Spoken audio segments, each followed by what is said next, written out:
好，来继续来看这个隔壁洗头毛店的头家娘，应该是好处变多，想袂到竟然是一个诈欺犯。台中这个66岁太太开美发店，利用帮人客吹头毛、加头毛的时阵，叫人客就来投资。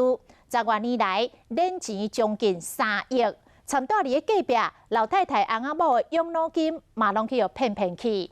警方清查资料，发现这个负责人竟然是被通缉13年的诈欺犯。都叫我说给他做妈妈，他都没想到会这样子。对呀、宋太太将近90岁啊，安怎嘛想袂到，17档的客查囝竟然骗走伊3600万，内面还有红色养老金。听到这个消息哦，整个人都趴下去，他就气死，为什么给他骗了这个样子？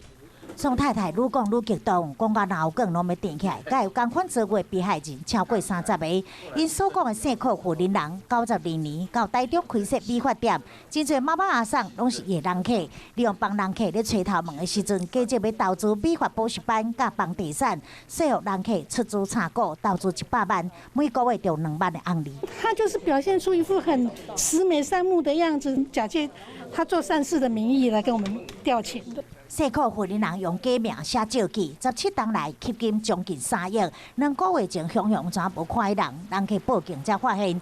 伊甲红婿13档前就因为诈骗案被北部警方通缉。懵嘛，恁就是足戆的。有的人讲，恁可能就是足贪的，无毋对。阮拢希望阮后摆会使过较好的生活。受害民众有的养老金拢无去啊，有的是一世人的业绩嘛拢了去啊，伊无地求助，去甲公布负责人的生做甲伊名，只希望警方较早抓到人，莫阁出现下一个受害者。